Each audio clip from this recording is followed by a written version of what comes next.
A infindável chuva de outono caía incessantemente, criando uma atmosfera fria e sombria que se alinhava perfeitamente com o estado de espírito de Clarice. O trabalho continuava de maneira uniforme, mas eficiente, o pedido era simples, o padrão do modelo e o tecido, dócil. Enquanto a máquina de costura ronronava, sua mente vagueava suavemente para o mundo onde se sentia acolhida e confortável, o mundo que ela compartilhava com Mateus. Foram os mais belos 10 anos de sua vida ao lado de seu querido marido. Ela não precisava dedicar horas intermináveis à costura apenas para sobreviver. Ela não precisava carregar o fardo da sobrevivência da família nem lidar com as complexidades do mundo. Mateus era, sem sombra de dúvidas, o exemplo de um homem atencioso, carinhoso, responsável e ativo. Clarice perdeu seus pais cedo na vida e enfrentou os duros desafios da existência, mas após conhecer Mateus, ela se sentiu como uma criança novamente, protegida da adversidade por um escudo forte, e durante uma década, esse escudo nunca vacilou. Contudo, 1 ano atrás, tudo desabou junto com o carro que despencou do penhasco, levando Mateus consigo. Não havia um dia sequer em que Clarice não lamentasse amargamente a forma como discutiram em seu último ano juntos. Por que ela havia se apegado tanto às suas queixas? Sim, ele viajava com frequência a trabalho. E daí? Pelo menos ninguém via Mateus na posição de um ídolo, deitado no sofá diante da TV. Sim, ele estava tenso devido à pressão no trabalho, mas raramente perdia a paciência primeiro. E sim, naquela época havia problemas financeiros, mas o que eram esses problemas comparados ao que ela enfrentava agora? Então, por que ela havia se tornado tão intolerante? Afinal, Mateus sempre evitava conflitos, chegando ao ponto de passar uma semana em sua casa de veraneio para evitar discussões. Seu trabalho era verdadeiramente desafiador, com uma imensa responsabilidade, tentando encontrar um subempreiteiro para atender ao pedido e manter a qualidade, tudo dentro do prazo exigido, sem prejudicar a empresa. Havia muito dinheiro em jogo, e Mateus era o guardião desse tesouro. Diante disso, Clarice não percebeu como suas lágrimas se derramavam sobre o tecido inacabado de sua blusa, deixando manchas úmidas e embaçadas. Por que a epifania sempre surgia tão tardiamente? Por que só passamos a valorizar verdadeiramente o que perdemos irremediavelmente? Clarice compreendeu amargamente que ninguém jamais havia encontrado um momento em sua agitada agenda para perguntar simplesmente: "Querida, como você está?" Mas Mateus ligava, mesmo estando do outro lado do país, e em sua voz dava para perceber o quão exausto ele estava naquele momento. E essa casa de veraneio, que ela desprezava tanto porque seu marido preferia a solidão à sua companhia, era, na verdade, o seu refúgio, um lugar onde ele podia escapar da tensão em sua família. Agora, essa casa de veraneio era motivo de inúmeras preocupações. O dinheiro estava em escassez catastrófica, pois os ganhos com a costura eram modestos, e os juros desses empréstimos eram sufocantes. Enquanto Clarice lutava para superar a pior depressão após a morte de Mateus, ninguém cuidava dos empréstimos, e os juros só aumentavam. Seu filho Jaime precisava de dinheiro para remédios, já que estava frequentemente doente. Portanto, no fundo, Clarice compreendeu que a decisão de vender a casa de veraneio já estava tomada. Por alguma razão, a ideia de visitar a casa de campo a aterrorizava um pouco. Ela nunca havia estado lá antes. A propriedade havia entrado na família há pouco tempo, apenas alguns anos atrás, após a morte da mãe de Mateus, e a utilização era exclusivamente dele. No entanto, Mateus se opusera firmemente a Clarice visitar o local, argumentando que era de sua propriedade seu espaço pessoal, no qual ele tinha todos os direitos. Clarice adiava a visita porque detestava a herança de seu marido, percebendo-a como a principal fonte de desavenças e rivalidades em sua vida desolada.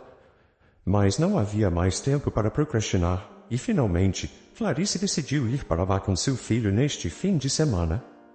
Afinal, talvez a casa com a propriedade valesse alguma coisa e a ajudasse a sair das dívidas. Felizmente, o dia estava ensolarado, e o trem estava relativamente vazio. Jaime, que estava farto da vida na cidade, observava com curiosidade a paisagem rural pela janela. Para um garoto da cidade, tudo parecia fascinante. Vacas pastando no campo, gansos nadando em um riacho e uma cabra pastando na grama perto de uma estaca fincada no chão. Em um momento, o animado Jaime até sugeriu: "Mãe, se a casa de veraneio for tão boa, talvez possamos morar lá." Mas Clarice respondeu com melancolia: "Isso é improvável." E acariciou a cabeça do filho. E ela estava certa. Após um breve passeio pela vila, a casa que encontraram não instigava tal desejo. Era uma casa antiga e desgastada. Clarice lembrava de quando estavam felizes e despreocupados, planejando uma vida juntos até a velhice, quando de repente a mão de Clarice começou a tremer. Ela segurava uma fotografia recente, datada do ano anterior, que mostrava Mateus com uma jovem mulher e um bebê nos braços. Após uma análise mais detalhada, Clarice ficou chocada ao perceber que a mulher que estava agora no jardim, prestes a se tornar a nova dona da casa, era a mesma mulher que estava ao lado de Mateus, sorrindo e radiante na foto. O coração de Clarice afundou. Era por isso que Mateus não tinha voltado para casa nas últimas semanas e nunca havia ligado para ela. Como ele pôde fazer isso? Seria mais aceitável se ele tivesse simplesmente ido embora em vez de viver essa vida dupla com duas famílias. Clarice sempre acreditou que seu marido era incapaz de mentir, mas ela sempre falhou em julgar o verdadeiro caráter das pessoas. A raiva se misturou com uma amarga decepção, obscurecendo sua mente e impedindo que lágrimas de raiva escorressem. Naquele momento, passos ecoaram ao alpendre e a mulher da foto entrou na sala.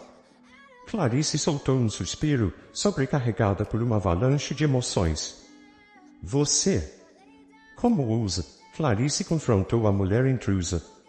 "Por que você se intrometeu em nossas vidas e agora em nossa casa? Por que quis o meu marido? Por que arruinou nossas vidas? Isso a faz feliz?" Clarice, furiosa com a descoberta, acreditava que todas as brigas com Mateus haviam começado por causa dessa mulher maldita. Ela suspeitava que Mateus havia caído do penhasco por causa dela, incapaz de suportar a pressão de viver em duas casas. "Espere", disse a visitante surpreendentemente calma. "Eu entendo seus sentimentos, mas por favor, ouça minha versão dos fatos." A mulher chamada Milena pediu uma oportunidade para esclarecer os acontecimentos. A história real é um pouco diferente do que parece quando se olha para a foto. Primeiro, deixe-me me apresentar. Meu nome é Milena, e eu sei quem você é, Clarice. A calma de Milena confundiu Clarice. Ela esperava uma mulher envergonhada. Após uma breve pausa, Clarice se acalmou e disse a Milena: "Estou ouvindo com atenção. Prossiga." "Eu fui casada com um homem muito rico, mas isso não me trouxe felicidade. Se eu soubesse melhor na época, provavelmente não teria me casado com ele, mas eu era jovem e ingênua, e ele era confiante, e muito mais velho do que eu. Na época, parecia que ele tinha segurança e força, mas logo após o casamento, seu poder se mostrou destrutivo. O cavaleiro galante se transformou em um cafajeste, me considerando sua propriedade, assim como sua casa, carro e empresa. Até mesmo os seguranças eram dele. Eu não podia ter nenhum aspecto pessoal, nenhum amigo, nenhum parente, nenhum interesse, nem mesmo um centavo no bolso. Apenas ele, meu senhor e mestre. No início, eu o amava, atribuindo seu comportamento difícil às adversidades que ele enfrentava, e até ingenuamente esperava suavizá-lo com meu afeto. No entanto, toda esperança foi abandonada para aqueles que ingressam aqui. Tornou-se uma utopia completa. Ainda desconheço as razões que o levaram a tamanha inferioridade e desejo por absoluto e despótico poder em sua vida. Inicialmente, as dificuldades eram meramente psicológicas, mas depois ele passou a me agredir. Foi a primeira vez que tentei escapar, mas fui interceptada no meio do caminho e trazida de volta à força. Uma cicatriz de um golpe com uma garrafa de uísque quebrada ainda marca minha pele. Então, percebi que estava grávida. Por um tempo, meu marido se acalmou, mas a liberdade ainda não existia. No entanto, esforcei-me para manter meus punhos sob controle. Em breve, Davi nasceu, um menino robusto e saudável. Foi aí que os problemas começaram, ao ver dele. Às vezes, eu não demonstrava suficiente calor quando meu marido retornava. Mais tarde, eu estava ocupada demais com a criança e não o via com a devida atenção. Então, acidentalmente, deixei cair o garfo enquanto entregava a ele, e a punição veio de imediato, podendo ser qualquer coisa. O medo por Davi, de ser deixado nas mãos desse monstro, crescia cada dia como uma avalanche, até que um dia essa avalanche se desprendeu. Sem querer, quebrei a estátua favorita dele de uma dançarina indiana enquanto a limpava. Ele costumava contemplá-la por horas, e isso o acalmava. Eu não conseguia imaginar o que ele faria comigo. Aterrorizada, peguei a criança e fugi de casa. Mas para onde eu poderia correr? A segurança estava em toda parte. Por sorte, houve uma mudança de turno e o guarda que acabou de sair de seu posto foi até o portão. Aproveitando sua conversa com o novo guarda, entrei sorrateiramente no porta-malas sem ser notada. As chances de escapar eram escassas, mas qualquer chance significava tudo para mim. O carro começou a se mover, e felizmente, Davi adormeceu. Após um tempo, percebi pelos sons que o carro parou em um posto de gasolina, e o guarda foi pagar pelo combustível. Não pude esperar mais. Abri o porta-malas e saltei na frente do atendente do posto de gasolina, que ficou surpreso. Corri com um bebê nos braços. Havia uma estação de trem próxima, e consegui entrar no trem que estava prestes a partir.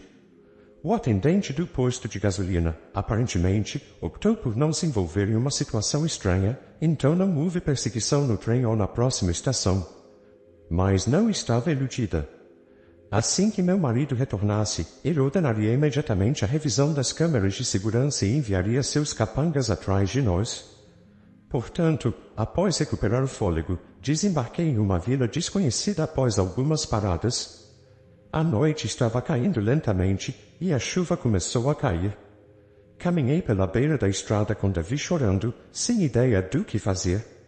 Repentinamente, um carro diminuiu a velocidade nas proximidades. Fiquei apreensiva, mas o homem ao volante estava sozinho e perguntou educadamente se poderia ajudar de alguma forma. Eu não tinha escolha. Entrei no carro por minha própria conta e risco e contei minha história sem omitir nada. Mateus nos trouxe para esta casa e nos sugeriu nos acomodarmos por uma noite, depois pediu para que eu morasse ali.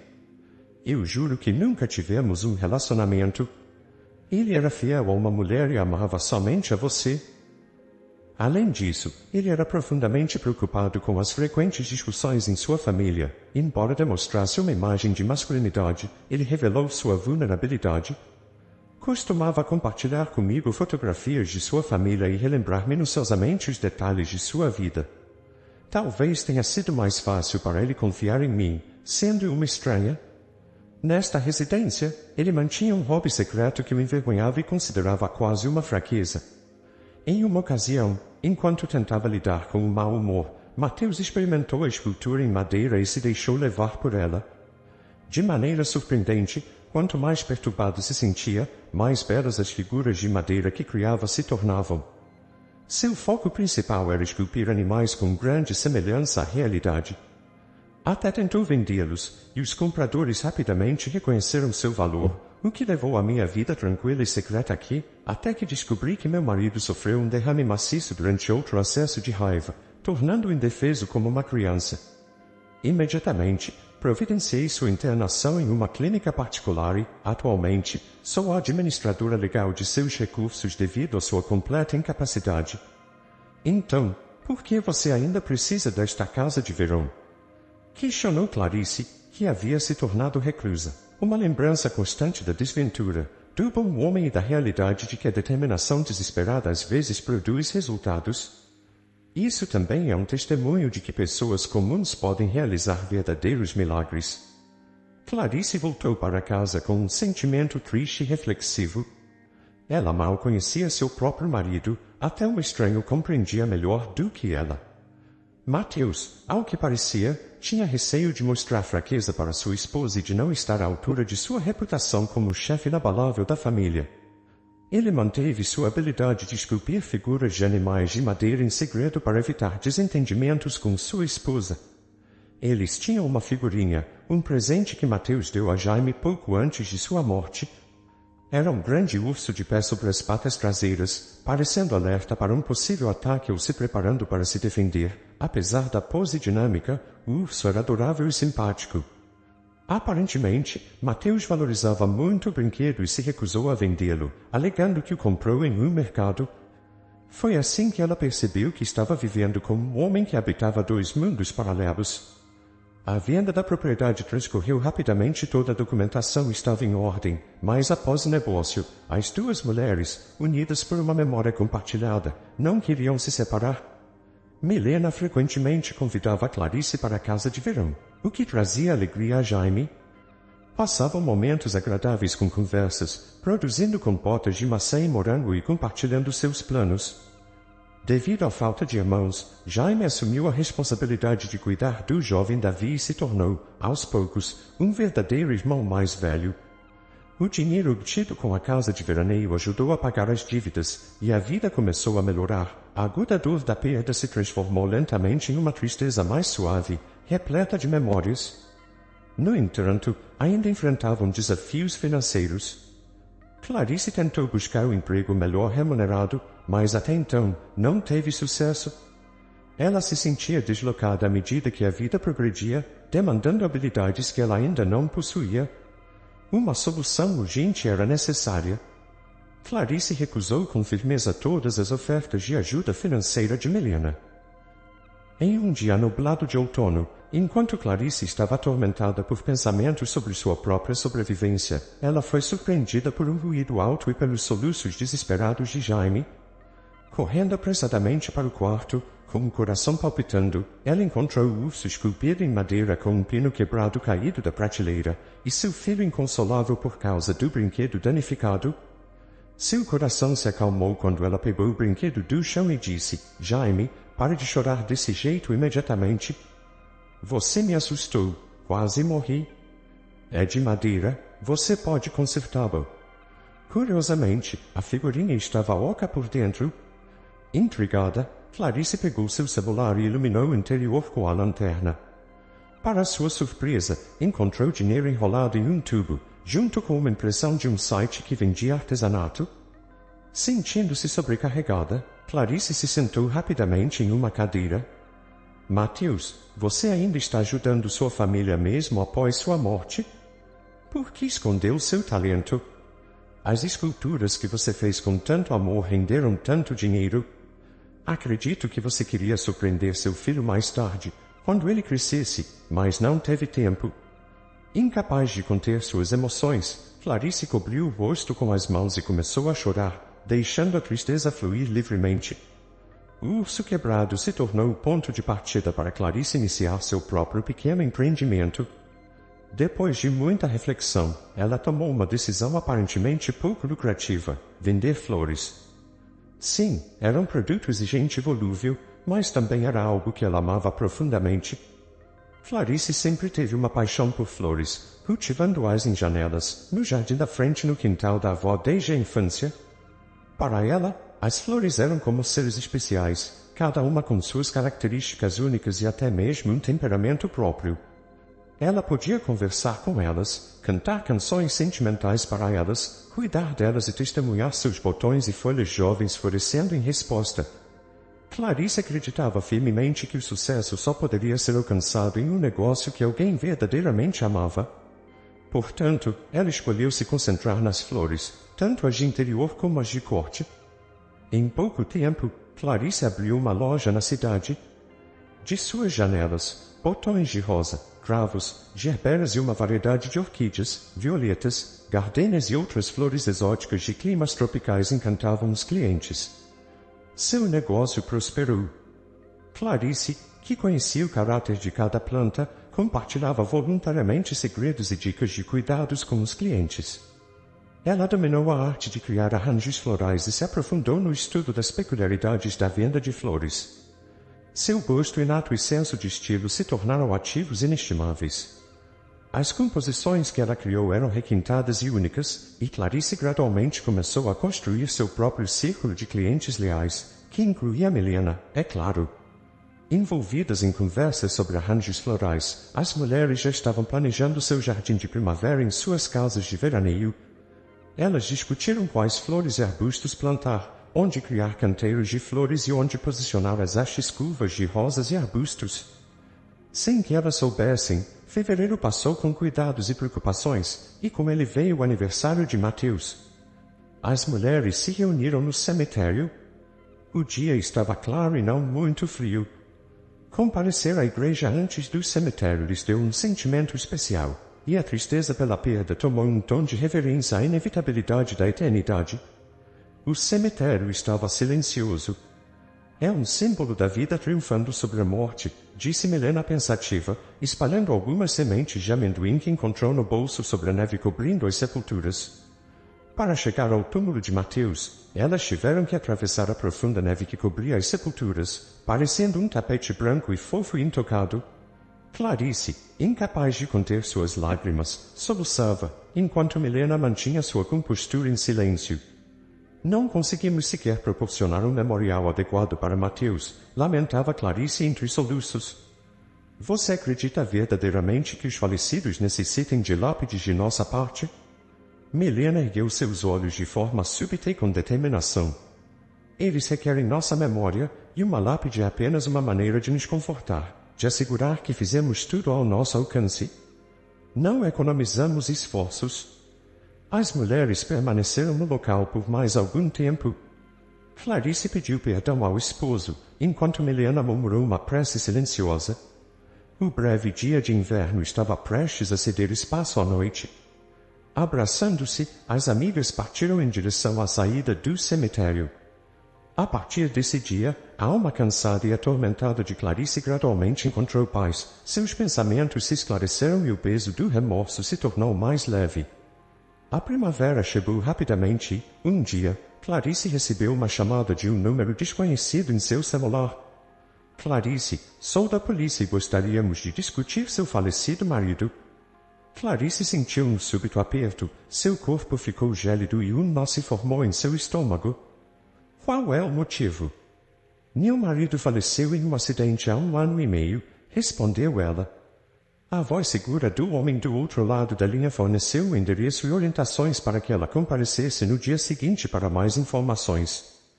Durante a noite, Clarice se revirou na cama, incapaz de encontrar descanso. Que assunto relacionado ao seu marido Mateus poderia ser? Ele estava envolvido em algo questionável? Ela não conseguia compreender que erro seu marido, que era obediente de moral ilibada, poderia ter cometido. Nenhum pensamento de natureza criminosa passou pela mente exausta de Clarice. Na manhã seguinte, o determinado detetive começou a interrogar Clarice sobre os contatos oficiais de seu marido, os problemas que ele compartilhava, suas conversas com superiores e colegas de trabalho. Totalmente atordoada, Clarice lutou para recordar qualquer informação relevante, mas devido ao relacionamento tenso que tinha com Mateus, suas informações eram limitadas. Parece que seu marido não compartilhou nenhuma informação oficial contigo, o que é lamentável, declarou o policial com descontentamento, coçando a orelha. Temos razões para suspeitar que a morte de Mateus não foi acidental. Acreditamos que ele foi assassinado. Por quê? Isso é inacreditável, sussurrou Clarice, chocada, e uma onda súbita de raiva perpassou sua mente. Eu tenho o pendrive de Mateus. Ele o esqueceu em seu laptop no último dia. Não sei o que há nele, não tive coragem de olhar, mas talvez seja útil para você. O policial ficou empolgado. Você tem isso? Vamos, o tempo está se esgotando. Eles entraram no carro e partiram rapidamente para a casa de Clarice. O policial, tendo obtido a evidência tão desejada, decidiu examiná-la imediatamente. Enquanto isso, Clarice preparou chá para seu convidado, e o homem mergulhou em uma pilha de tabelas e cópias de documentos. 10 minutos depois, o policial estava claramente satisfeito e aceitou a xícara de chá. Seu pendrive é uma dádiva do destino. O policial franziu o senho de forma inquietante, um sinal pouco promissor para os culpados. Clarice perguntou com cautela: posso fazer alguma pergunta?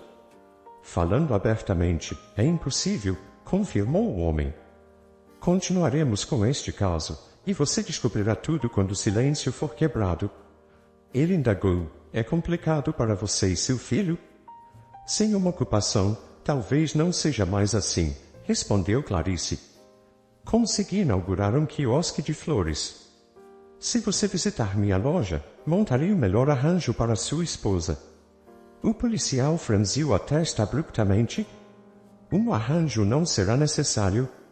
Sepultei minha esposa há 3 anos devido a uma gravidez ectópica e sangramento. Não conseguimos salvá-la. Agora meus filhos, Bruno e Tiago, crescem sem mãe. Clarice perguntou: você tem filhos? Não apenas filhos, mas gêmeos, afirmou o homem, sorrindo. Bem, devo partir. Agradeço pelo chá.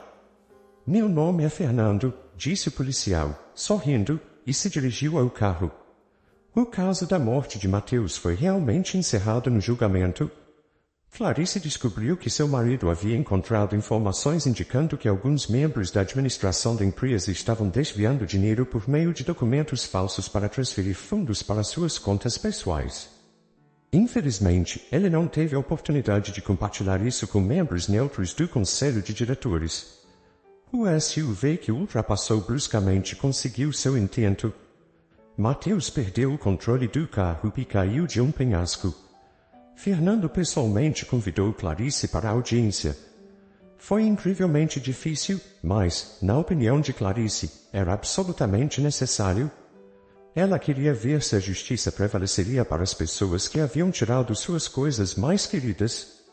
Desta vez, a justiça prevaleceu, pois as evidências eram incontestáveis. No entanto, para sua surpresa, Clarice não sentiu grande alívio.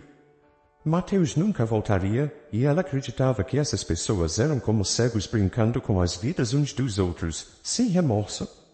Alguns meses depois, Clarice cuidava do gramado murchando sobre o túmulo de Mateus.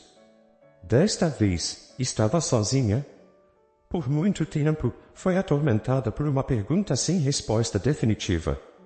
Finalmente, reuniu coragem para falar com seu falecido marido, olhando sua foto sorridente no monumento. Mateus, por favor, não se ofenda, mas preciso lhe contar algo. O policial envolvido em seu caso, que reuniu provas contra os culpados, me pediu em casamento.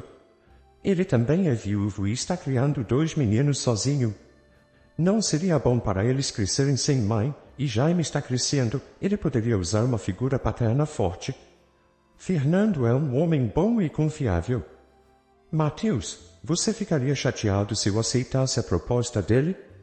Clarice olhou intensamente para a foto de seu marido, como se ele pudesse responder, mas o sorriso de Mateus permaneceu o mesmo, eternamente alegre e jovem. Gradualmente, a tensão que havia consumido começou a desaparecer, substituída pela serenidade de alguém que havia feito a escolha certa na vida. Vou tentar ser uma esposa maravilhosa desta vez, pensou Clarice, enquanto recolhia a grama em um saco e colocava um buquê de crisântemos vermelhos brilhantes no túmulo. A história de Clarice nos lembra que a vida é imprevisível e cheia de reviravoltas, mas a maneira como escolhemos responder a essas situações pode moldar nosso futuro. Ela nos incentiva a buscar a verdade, perdoar, encontrar apoio nas pessoas ao nosso redor e abraçar nossas paixões para criar uma vida significativa e satisfatória. Se você gostou dessa história, deixe aqui nos comentários a sua opinião e, claro, deixe seu like e se inscreva. Ative o sininho das notificações para não perder nenhum vídeo. Um forte abraço e até logo!